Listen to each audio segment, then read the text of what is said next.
नमस्कार मित्रांनो, या सेशनमध्ये आता आपल्याला उत्तर वैदिक काळ या मुद्द्याची माहिती बघायची आहे. ठीक आहे, आपला पार्ट 1 मध्ये आपण पूर्व वैदिक काळ बघितलं. पूर्व वैदिक काळ म्हणजे पूर्व वैदिक काळ, त्यालाच आपण काय म्हणतो, ऋग्वैदिक काळ. हा किती आहे तर इसवी सन पूर्व 1500 ते इसवी सन पूर्व 1000. आणि हा जो उत्तर वैदिक काळ आहे हा काळ किती आहे, इसवी सन पूर्व 1000 ते इसवी सन पूर्व 600. ठीक आहे, असा हा काळ आहे.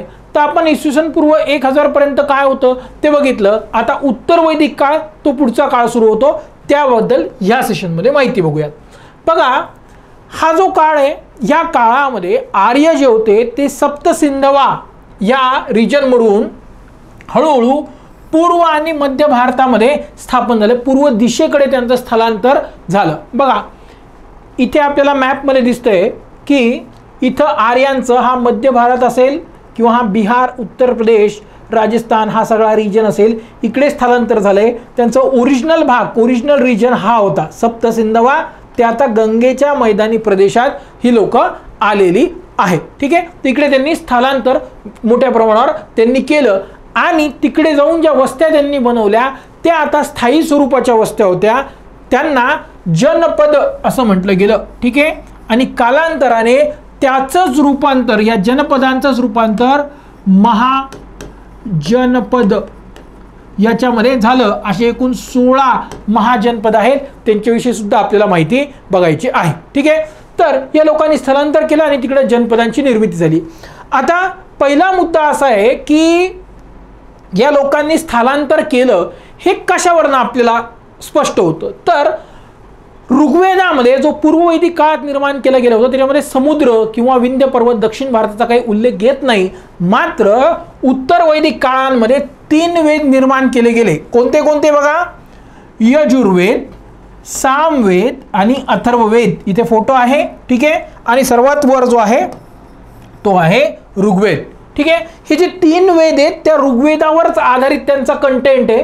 पण या 3 वेदांची निर्मिती या उत्तर वैदिक काळात झाली आणि ह्या 3 वेदांमध्ये अरबी समुद्र आणि हिंद महासागर यांचे उल्लेख येतात. ह्याच्यावरनं ह्या लोकांना आता भौगोलिक विस्तार केलाय, त्यांची माहिती वाढलेली आहे, हे आपल्याला स्पष्ट होतं. ठीक आहे, त्याचबरोबर शतपथ ब्राह्मण हा एक ग्रंथ आहे. ठीक आहे, ब्राह्मण ग्रंथ काय असतात ते आपल्याला पुढे बघायचं आहे. तर ह्या शतपथ ब्राह्मण याच्यामध्ये साधा नीरा म्हणजेच बिहारमधील जी गंडक नदी आहे त्या गंडक नदीचा उल्लेख येतो, जो आपल्याला पूर्व वैदिक काळात आढळत नाही. याचा अर्थ ही लोक त्या बिहार रिजन पर्यंत पुढे गेलेले होते आणि या काळामध्येच या 3 वेदांची निर्मिती झाली.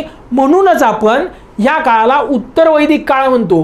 पूर्व वैदिक किंवा ऋग्वैदिक काळ ऋग्वेदाची निर्मिती, उत्तर वैदिक काळ इतर 3 वेदांची निर्मिती. ठीक आहे, आता मुद्दा असा येतो की हे लोक इकडे स्थलांतर यांचं का झालं. ठीक आहे, तर यांचं स्थलांतर होण्यामागे सर्वात महत्त्वाची भूमिका ज्या गोष्टीने बजावली ते म्हणजे लोखंडाचा शोध. ठीक आहे, लोखंडाचा ह्या लोकांना इसवी सन पूर्व 1000च्या आसपास शोध लागला.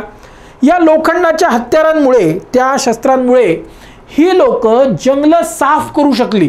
हा रिजन बघा, हा जो सगळा रिजन आहे हा गंगेचा सुपीक मैदानी प्रदेश आहे. त्या काळामध्ये खूप विस्तीर्ण अशी जंगलं होती. जंगलं जर तुम्हाला साफ करायची असेल, झाड तोडायचं असेल तर तुम्हाला लोखंड लागणार आहे. तांब्याच्या शस्त्राने, कुऱ्हाडीने ते होऊ शकत नाही आणि त्याच्यामुळे लोखंडाचा शोध लागल्याने ह्या लोकांना ही जंगलं क्लिअर करणं, आपली वस्ती करणं, आपल्याला शेतीसाठी जमीन तयार करणं हे त्यांना शक्य झालं आणि त्याच्यामुळे त्यांनी इकडे पूर्वेकडे स्थलांतर केलं, हे आपल्याला दिसून येतं. मग यांनी पूर्व दिशेला स्थलांतर केल्यानंतर भारतीय उपखंडाची विभागणी वेगवेगळ्या भागांमध्ये केलेली आहे. ठीक आहे, तर जो भाग पूर्व दिशेला असायचा त्याला ते काय म्हणायचे, प्राच्य.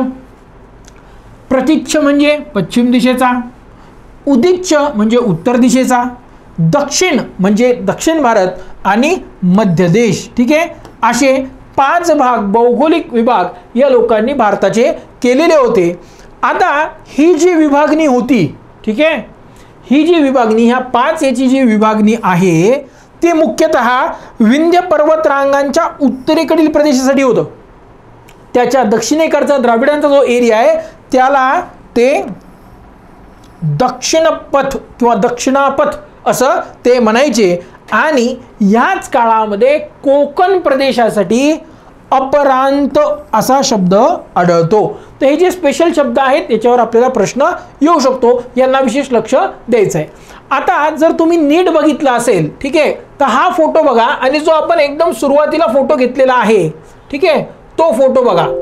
याच्यामध्ये आपल्याला काय दिसतंय, डिफरन्स काय? आपण ऋग्वेदिक काळाचा जो फोटो घेतला होता त्याच्यामध्ये फक्त एक गुरु बसलेत आणि ते यज्ञामध्ये एक लोकांना मार्गदर्शन करतायत, ठीक आहे, आपल्या विद्यार्थ्यांना मार्गदर्शन करतायत. इथं मात्र हा राजा बसलेला आहे आणि इथं दोघं चौघं गुरु कोणतरी पूजा करतायत आणि बाकीचे लोक बसलेले आहेत. याचा अर्थ ह्या काळात यज्ञांचं महत्त्व वाढलं, पहिलं. दुसरं की इथं आता राजसत्ता ही परमनंटली स्थापन झाली आहे आणि या यज्ञांचं स्वरूप मोठं झालंय, हे मेसेज इथून कन्वे होतो, ठीक आहे. डिफरन्स आहे आणि तो काय आहे, कारण पूर्ववैदिक काळापेक्षा उत्तरवैदिक काळात यज्ञांचं महत्त्व वाढलं, त्याचे प्रकार, आकार, त्याचा खर्च, वेळ, सगळ्या गोष्टींचा विस्तार झालेला आहे. त्याच्यामुळे हा चित्र हा वेगळ्या स्वरूपाचा आपण घेतलेला आहे. आता पुढे जाऊयात. बघा, लोखंडाच्या वापरात सुरुवात झाली, त्याच्यामुळे त्यांनी पूर्वेकडे त्यांना स्थलांतर करणं शक्य झालं. या काळात तांब्याचा वापर हा अतिशय मर्यादित होता, कारण एकतर त्याचे स्त्रोत पण मर्यादित होते आणि हत्यारं, कुऱ्हाड असेल, वेगळ्या प्रकारचे असे हत्यार असतील, ते तयार करण्याची जी मर्यादा होत्या. कारण तांब हे एक मृदू प्रकारचं आपण म्हणू शकतो धातू आहे. लोखंड जास्त कडक आहे पण तांब लोखंडापेक्षा जास्त मृदू आहे, त्याच्यामुळे त्याचं शस्त्रास्त्र हे बनवण्यासाठी उपयोग होऊ शकत नाही किंवा मर्यादित उपयोग होऊ शकतो, ठीक आहे. या काळामध्ये आता लोखंडाच्या शोधामुळे जमिनी इथं व्यवस्थित त्यांना मिळायला लागल्या, त्याचबरोबर पाण्याचा पुरवठा सुद्धा कंटिन्युअस त्यांना होता आणि त्याच्यामुळे शेती हा या काळातला मुख्य व्यवसाय बनला होता. ज्या अर्थी शेती हा मुख्य व्यवसाय बनला, हळूहळू यांच्यामध्ये काय होणार आहे, स्थायिक जीवन पद्धतीचा विकास होणार आहे.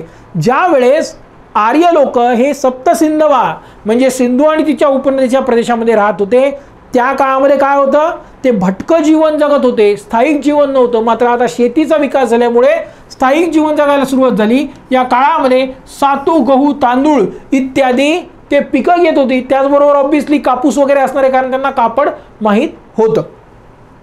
या काळात नांगरणीसाठी ते लाकडी नांगराचा उपयोग करायचे आणि ऋग्वेदामध्ये नांगरासाठी फळा, लंगाळा आणि सिरा अशा वेगवेगळ्या शब्दांचा उल्लेख येतो. या काळामध्ये किनाश हा एक शब्द आहे, तो म्हणजे नांगर चालवणारा व्यक्ती म्हणजे शेतकरी बेसिकली, ठीक आहे. त्यासाठी किनाश हा शब्द वापरला जायचा.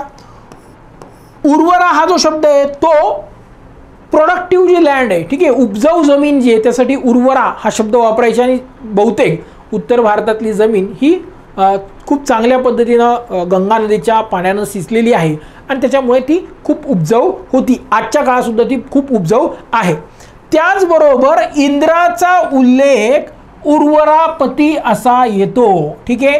का बरं, कारण इंद्र हा पावसाचा देव आहे, ठीक आहे, ढगांचा देव आहे आणि तो पाऊस पाडतो, ठीक आहे, म्हणून पाऊस पडतो, त्याच्यामुळे जमीन जास्त उपजाऊ होते आणि त्याच्यामुळे तो काय आहे, उर्वरापती आहे, ठीक आहे. 31 आपल्या रामायण महाभारत सिरीजमध्ये भगवान श्रीकृष्ण काय करतात की आपल्या बोटावर गोवर्धन पर्वत उचलतात. का तर इंद्राला खूप घमंड झालेला असतो किंवा मी म्हणजे सर्व काही, मी कोणालाही झुकवू शकतो, मी कितीही पाऊस पडून लोकांना त्यांना त्रास देऊ शकतो. हा त्यांचा अहंकार मोडण्यासाठी कृष्ण भगवानने ते केलेलं होतं. याचा अर्थ पाऊस कोण पाडतंय तर इंद्रदेव पाडतं आणि त्याच्यामुळे त्याला काय म्हटलं गेलं, उर्वरापती असं म्हटलं गेलं, ठीक आहे. आता शेतीमुळे हा स्थायिक जीवन पद्धतीची सुरुवात झाली आणि ऑब्व्हियसली स्थायिक जीवन पद्धती जर झाली, ठीक आहे, तर त्याच्यातनं काय होतं, हळूहळू व्यापार सुरू होतो, ठीक आहे.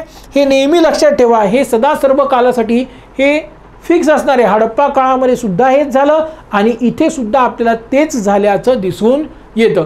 शेती एकदा स्थायिक झाली, योग्य प्रकारे सर्व लोकांच्या अन्न पाण्याच्या गरजा त्या शेतीतनं भागू लागल्या की मग काय होतं, हळूहळू तिथं व्यापाराचा विकास होतो आणि इथं सुद्धा तीच प्रोसेस फॉलो झालेली आहे असं आपल्याला दिसतं. आता व्यापार व्यवस्था हळूहळू विकसित झाली आहे आणि मग त्या काळामध्ये ही लोक वस्तू विनिमय पद्धत त्यांच्या व्यापारासाठी वापरत होते. एक वस्तू घ्यायची आणि त्याच्या बदल्यात दुसरी वस्तू द्यायची. मात्र याच्यामुळे व्यापारावर खूप मर्यादा येत होत्या. हळूहळू पुढच्या काळामध्ये मग इथं चलन सुद्धा अस्तित्वात आलं. मग व्यापार करायचं तर आणखीन एक गोष्ट महत्त्वाची असते, ती म्हणजे वजन व मापे. ठीक आहे, एखाद्या व्यक्तीला आपण किती गोष्ट देतोय, किती क्वांटिटी देतोय ते मोजून द्यायचं असतं आणि त्याच्यासाठी ह्या काळात कृष्णाल, ठीक आहे, मान आणि शतमान, ठीक आहे, हे मे बी वजन व मापे असावीत. ठीक आहे, मे बी आपण म्हणतोय कारण ह्याच्याबद्दल खूप एक्झॅक्ट माहिती उपलब्ध नाहीये, पण ज्या अर्थी त्यांचा उपयोग ज्या कॉन्टेक्स्टमध्ये केलेला आहे त्यानुसार ही वजन व मापे असावीत असं मानलं जातं. ठीक आहे, आता आपल्याला हे माहिती आहे की दशराज्य युद्धामध्ये भारत या जमातीचा विजय झाला होता. इतरही जमाती होत्या. या इतरही जमातींपैकी भारत प्लस पुरू, ठीक आहे, भारत प्लस पुरू या दोन्ही जमातींच्या एकत्रीकरणातून कुरु ही जमात उदयाला आली. ठीक आहे, आणि या कुरु वंशातलेच, कुरु जमातीतलेच कौरव आणि पांडव यांच्यामध्ये महाभारताचं युद्ध झालं. ठीक आहे, कौरव आणि पांडव यांच्यामध्ये महाभारताचं युद्ध झालं. इथे बघा, ठीक आहे, हा चक्रव्यूह आहे. ठीक आहे, इथं आपल्याला माहिती आहे सगळी स्टोरी. चक्रव्यूह आपण दिले, त्याला भेटलं पण बाहेर येण्याचा मार्ग माहीत नव्हता. तर ती स्टोरी या काळातली. आता आपण अंदाजे असं सांगू शकतो की इसवी सन पूर्व 9व्या-10व्या शतकामध्ये कधीतरी हे महाभारताचं युद्ध झालेलं असेल, इतकी आपली माहिती आहे.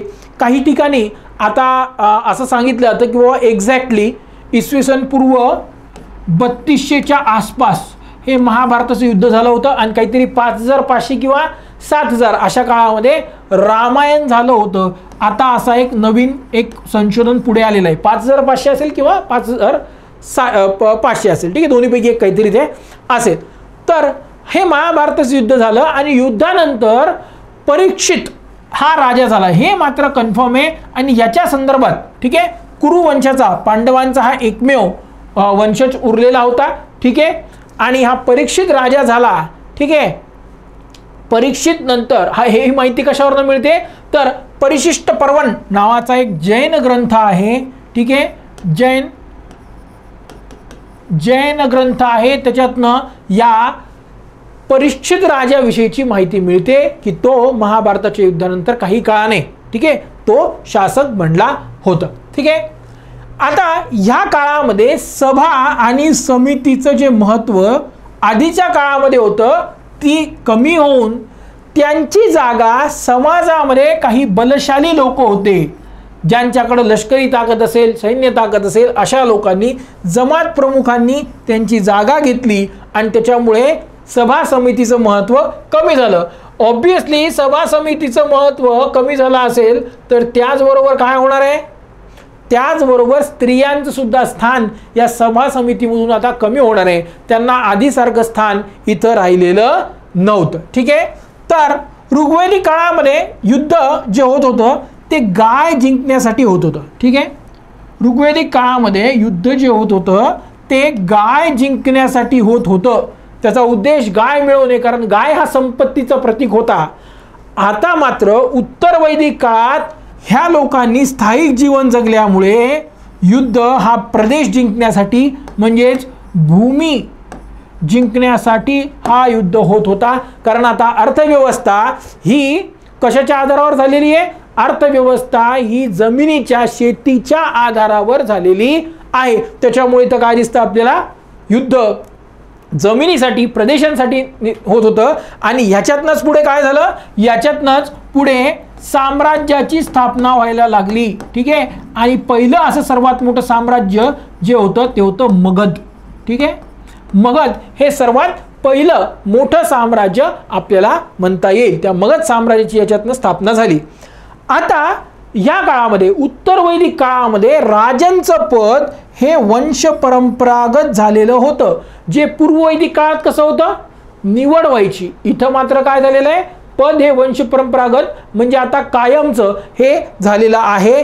आणि त्याचबरोबर आता जर ते पद कायम झालेली आहे, त्याची कामं वाढलेली आहेत, तो स्वतःच्या महत्त्वाकांक्षांसाठी युद्ध करणार आहे, तर त्याला संपत्ती लागेल आणि त्या संपत्तीसाठी जर प्रजेचं तो रक्षण करत असेल तर त्याच्या बदल्यात सुद्धा त्याला कर लागणार आहे. आणि इथं आता त्याला नियमित कर मिळत होता, त्याला अगेन आपण बली असंच म्हणू शकतो. ठीक आहे.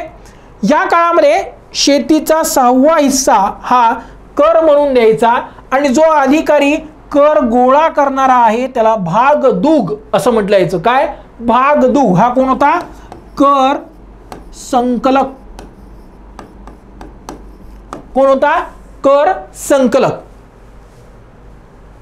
बघा आता जसं जसं राजाचं पद स्थिर झालं, जसं जसं राजाच्या महत्त्वाकांक्षा वाढल्या, तसं त्याचं महत्त्व आणखीन जास्त वाढवण्यासाठी ह्या काळामध्ये यज्ञांचा उपयोग केला गेला आणि यज्ञांचा विस्तार इथं आकार असेल, वेळ असेल, खर्च असेल, त्याचे मंत्रतंत्र असतील, सगळ्या गोष्टींचा विस्तार झाला. आणि ह्याच्या काळामध्ये महत्त्वाचे यज्ञ होते राजसूय यज्ञ आणि अश्वमेध यज्ञ, हे या काळातले प्रमुख यज्ञ बनले. इतर ही माहिती त्या यज्ञांविषयी डिटेल आपल्याला बघायची आहे, पण ते पुढच्या सेशनमध्ये बघायचे. या सेशनमध्ये फक्त राजकीय व्यवस्थेबद्दल माहिती बघूया. ठीक आहे. या राजाच्या मदतीला पुरोहित आणि सेनानी हे इत्यादी अधिकारी असायचे. मात्र अजून सुद्धा त्यांच्याकडे खडे सैन्यबळ लष्कर अजून नव्हते. ते एकदम शेवटच्या काळामध्ये त्यांच्याकडे अस्तित्वात आलं होतं. या काळात ग्रामिणी नावाचा एक अधिकारी होता, तो गावाचा प्रमुख असायचा. ग्रामवादी हा ग्रामिणीच्या मदतीने काय करायचा? न्यायदानाचं कार्य करायचा. म्हणजे गावातला एका स्वरूपाचा न्यायाधीश आपण त्याला म्हणू शकतो. रत्नीन किंवा वीर हा जो शब्द आहे तो प्रशासकीय अधिकाऱ्यांसाठी वापरला जायचा. ठीक आहे. प्रशासकीय अधिकाऱ्यांना सहज आपण अधिकारी म्हणतो, तसं त्या काळात रत्नीन किंवा वीर म्हटलं जायचं. आणि या सगळ्यांपैकी पुरोहित जो होता तो सर्वात महत्त्वाचा अधिकारी होता. ह्याचा अर्थ आपल्याला काय दिसतोय की राजांचं पद हे वंश परंपरागत झालंय, त्याचबरोबर त्यानं पुरोहिताला जवळ ठेवलंय जेणेकरून आपल्या राजपदाला ही मान्यता, धर्माची मान्यता मिळायला पाहिजे. या काळामधले प्रशासकीय विभाग आता जर राजा कायम झालेला आहे, ठीक आहे, वंश परंपरागत झालेला आहे, तर तो आपल्या राज्याचं व्यवस्थापन करण्याची जबाबदारी त्याच्याकडे आलेली आहे. मग तो काय करायचा? तर त्या काळातल्या गावाला ग्राम म्हटलं जायचं. त्याचा प्रमुख हा काय असणार आहे? ग्रामिणी. ठीक आहे, हा अधिकारी असणार आहे. याच्यावर पण प्रश्न येऊ शकतो. ठीक आहे. विश म्हणजे त्याचा आजच्या भाषेमध्ये आपल्याला तालुका आपण म्हणू शकतो. आजच्या शब्दांमध्ये तालुका, त्याला विश म्हटलं जायचं. त्याचा प्रमुख विशपती किंवा विशपती, ठीक आहे, असं काही लिहिलं तरी चालतं. आणि अनेक गावांचा मिळून हा विश बनत होता. ठीक आहे. त्याच्यानंतर जन म्हणजे काय? तर विषांच्या समूहाला जन म्हटलं जायचं आणि त्याचा प्रमुख राजा किंवा नृप असायचा. आजच्या भाषामध्ये जिल्हा. ठीक आहे. आणि या काळामधले यादवजन, भरतजन हे प्रमुख जन होते. आणि अशा वेगवेगळ्या ज्या 5 जमाती होत्या त्यांना पंचजन असं म्हटलं जायचं किंवा पांचजन्य असं म्हटलं जायचं. पुढचा भाग आहे राष्ट्र किंवा गण, ज्याला म्हटलं जायचं. त्याचा प्रमुख असायचा राजा आणि हा सर्वात मोठा असा स्वतंत्र राष्ट्रासारखा हा प्रशासकीय घटक होता. ठीक आहे. स्वतंत्र राष्ट्र किंवा संघराज्य, ठीक आहे, जनांचं वेगवेगळं विस्तारित स्वरूप म्हणजे हा राष्ट्र किंवा गण असायचा आणि हा सर्वात मोठा प्रशासकीय घटक आपल्याला दिसून येतो. सो राष्ट्र, मी तुम्हाला आधीच सांगितलंय की भारत हा काही 1947 साली निर्माण झालेला नाही. भारत हा 5000 वर्षापूर्वीची संस्कृती आहे. त्याला फक्त आपण 1947ला काय केलंय? स्वातंत्र्य केलेलं आहे. ठीक आहे. आता उत्तर वैदिक काळात जे अधिकारी होते त्यांना रत्नीन म्हणायचे, आपण बघितलेलं आहे. मग कोणकोणते अधिकारी होते त्याच्याबद्दल सुद्धा आपल्याला डिटेल माहिती असणं आवश्यक आहे. कोण कोण होते बघा? पुरोहित हा राजाचा प्रमुख सल्लागार प्लस प्रमुख धार्मिक अधिकारी. राजाचा प्रमुख सल्लागार आणि प्रमुख धार्मिक अधिकारी हा पुरोहित होता. महिषी म्हणजे राजाची पटराणी. ठीक आहे. आता ज्या अर्थी इथं पटराणी हा शब्द आलेला आहे त्या अर्थी इथं विवाह पद्धत अस्तित्वात आलेली होती. म्हणजे राजा हे एकापेक्षा जास्त लग्न करणारे आणि राजाला बघून इतर जे अधिकारी वर्ग आहेत, श्रीमंत लोक आहेत, ते सुद्धा आता बहुविवाह हळूहळू करणार आहेत, हे याच्यावरनं स्पष्ट होतं. त्याच्यानंतर आहे सूत किंवा भार, त्यालाच म्हटलं याचं, ठीक आहे. याची जबाबदारी होती रथांचा रखरखाव करणं आणि राजासाठी सारथी म्हणून काम करणं. कारण या काळामध्ये रथ हे युद्धांमध्ये मुख्य वेपन स्वरूपात होते. जे बाहुबली पिक्चरमध्ये दाखवलेलं आहे ना, की बाबा रथ हे समोर त्याला असं चक्र आहे, त्याचा उल्लेख आपल्या जुन्या धार्मिक ग्रंथांमध्ये आढळतो की त्या प्रकारची शस्त्र पाहिजे. ठीक आहे. तर त्या काळात ते होते का नव्हते आपल्याला माहीत नाही, परंतु सन्नौली हे उत्तर प्रदेशमधलं एक ठिकाण आहे. त्या ठिकाणी नुकतंच 1-1.5 वर्षापूर्वी झालेल्या उत्खनानुसार तिथं एक रथ सापडला आहे, प्रॉपर रथ. ठीक आहे. जसं आपल्याला त्या बाहुबली पिक्चरमध्ये दाखवला आहे. त्याच्या बाजूला एक मृदस्थळ आहे, तिथे एका स्त्रीला पुरलेलं आहे आणि त्या स्त्रीच्या त्या कबरीमध्ये तलवार सुद्धा आहे तिची. याचा अर्थ ती लढाऊ स्त्री होती. त्या काळात स्त्रियांना लढण्याचा सुद्धा अधिकार आपल्याला दिसून येतो आणि त्या मुख्य युद्धात सुद्धा भाग घेत होत्या. मग ज्या अर्थी तिला तलवार बरोबर पुरलंय आणि रथ तिच्या आजूबाजूला आहे, त्या अर्थी आपण असं म्हणू शकतो की ती मे बी एखाद्या युद्धात ती स्त्री, ती वीरांगना मारली गेली असावी. त्याच्यानंतर आहे सेनानी, हा सेनापती होता. पुरुष म्हणजे किल्ल्याचा प्रमुख. आता आपण म्हटलं किंवा इथं किल्ले वगैरे तर नव्हते, पण जो शहर आहे, शहराला छोटी मोठी तटबंदी हे लोक बनवायचे आणि त्याला मे बी ते किल्ला बनवायचे. आता याचं काम काय होतं की बाबा किल्ल्याचं रखरखाव करणं आणि या किल्ल्यामध्ये आत कोण येतंय आणि याच्यातून बाहेर कोण जात आहे त्याच्यावर नियंत्रण ठेवणं. बघा, छत्रपती शिवाजी महाराजांच्या काळात सुद्धा हे अस्तित्वात होतं की किल्ल्याच्या बाहेर कोण जात आहे आणि किल्ल्यामध्ये कोण येतंय ज्याच्यावर संपूर्ण लक्ष या किल्लेदाराचं असायचं. तसंच पद आपल्याला इथं दिसून येतं. स्पर्श हा गुप्तचर अधिकारी असावा. ग्रामिणी आपण बघितलंय, ग्रामप्रमुख होता. संग्रहिता म्हणजे कोषागाराचा प्रमुख. ठीक आहे. भागदूक जो कर संकलन करून आणणार आहे तो या संग्रहिताकडे देईल आणि तो काय करेल, सगळा कर जमा करेल. अक्षवाप म्हणजे हा राजासोबत फासे की खेळणारा किंवा शिकाळ खेळणारा असेल आणि ह्याच राजा साम्राज्यामध्ये जिचा जुगार वगैरे खेळतात त्यांच्यावर नियंत्रण मिळवणारा मे बी हा व्यक्ती असेल. तर असे वेगवेगळे अधिकारी आपल्याला इथं दिसतात.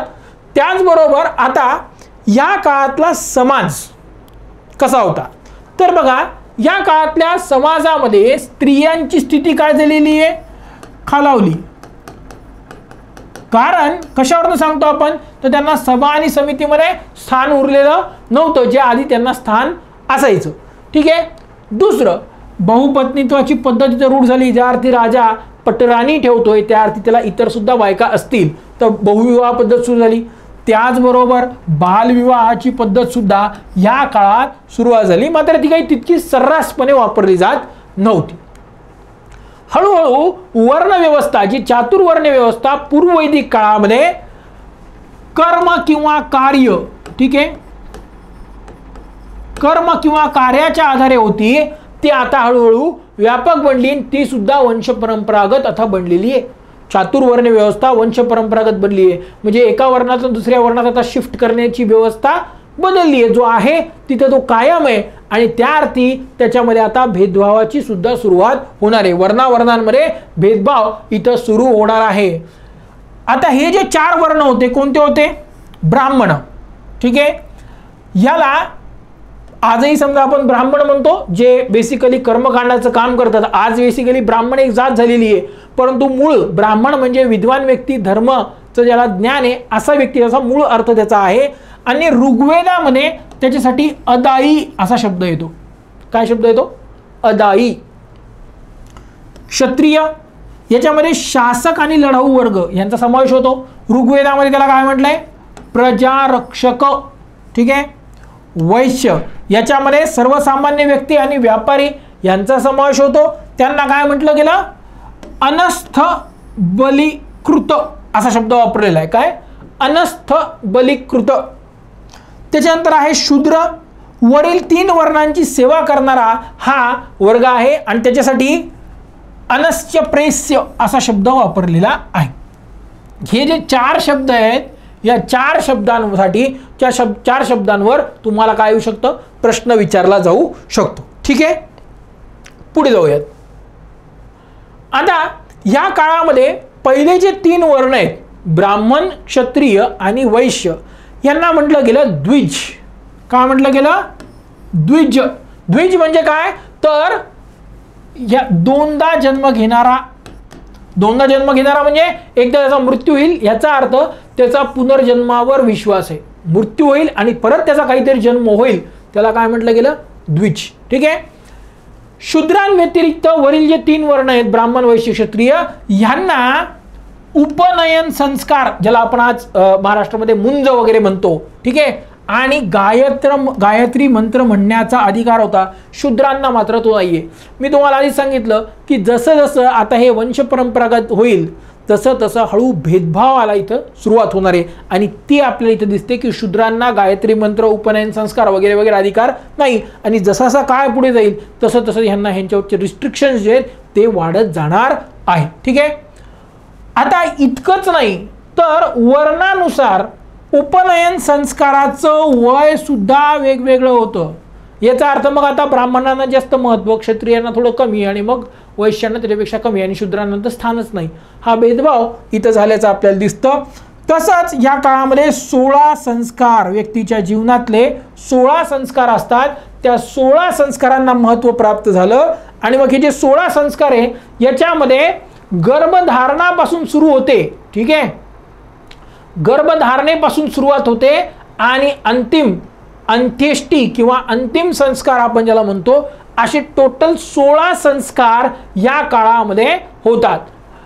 बघा, गर्भधारणा, पुस्वन, ठीक आहे, त्याच्यानंतर सीमंतोनयन, त्याच्यानंतर जातकर्म म्हणजे जन्म, ठीक आहे, त्याच्यानंतर याचं नामकरण, निष्क्रिमण म्हणजे पहिल्यांदा त्याला खाऊ घालणे काहीतरी, ठीक आहे, त्याचे पाणी वगैरे देणे, त्याच्यानंतर अन्न प्राशन म्हणजे अन्न खाऊ घालणे, चुंडाकर्म म्हणजे त्याचं मुंडन वगैरे करणे, त्याच्यानंतर कर्णवेद म्हणजे त्याचे कान टोचणे, ठीक आहे, त्याच्यानंतर उपनयन म्हणजे मुंज करणे, वेद रम्म म्हणजे त्याचा अभ्यासक्रम, वेदांचा अभ्यास करणे, ठीक आहे, त्याच्यानंतर त्यांना गुरुकडे जाऊन त्यांना ज्ञान घेणे, त्याच्यानंतर लग्न करणे, त्याच्यानंतर वानप्रस्थ आश्रम, त्याच्यानंतर संन्यास आणि शेवटी मृत्यूनंतर अंतिम संस्कार किंवा अंत्येष्टी, असे 16 संस्कार या काळामध्ये यांना महत्त्व प्राप्त झालं.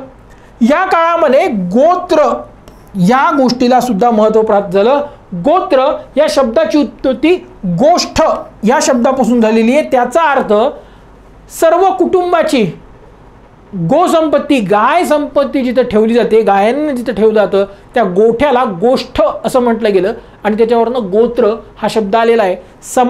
समान गोत्र असलेल्या लोकांमध्ये लग्न करू नये म्हणजे समान कौटुंबिक पार्श्वभूमी असणाऱ्या व्यक्तींमध्ये लग्न होऊ नये असं मानलं गेलं.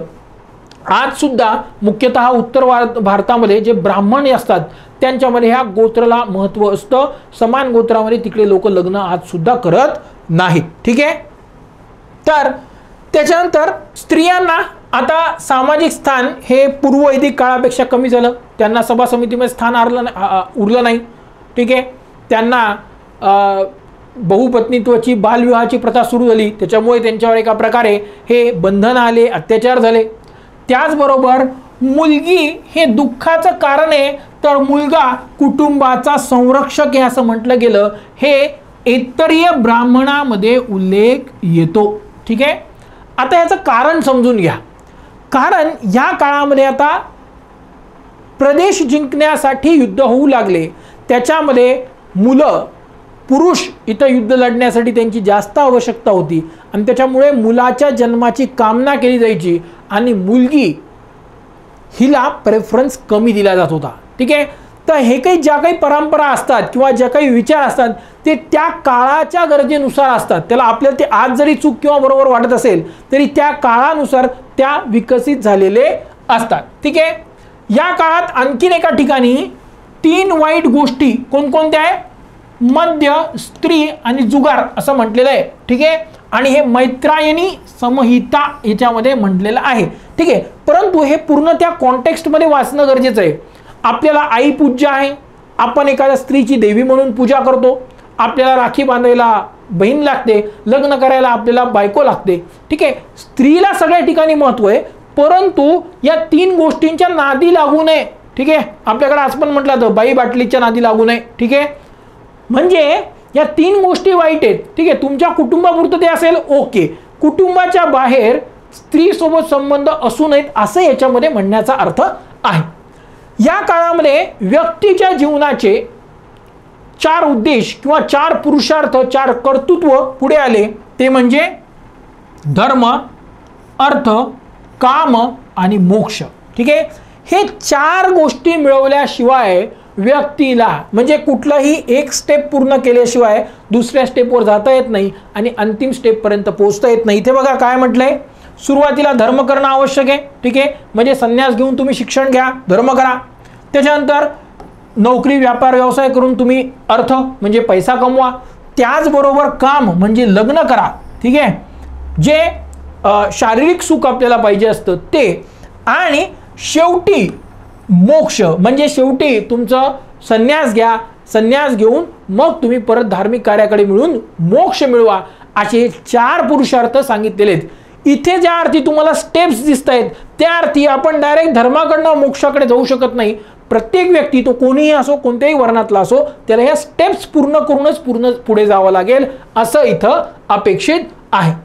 मग हे 4 पुरुषार्थ मिळवण्यासाठी, 4 पुरुषार्थ सिद्ध करण्यासाठी या काळामध्ये जीवनाच्या 4 आश्रमांची, जीवनाच्या 4 टप्प्यांची इथं सुरुवात झाली. ते टप्पे होते ब्रह्मचर्य, ठीक आहे.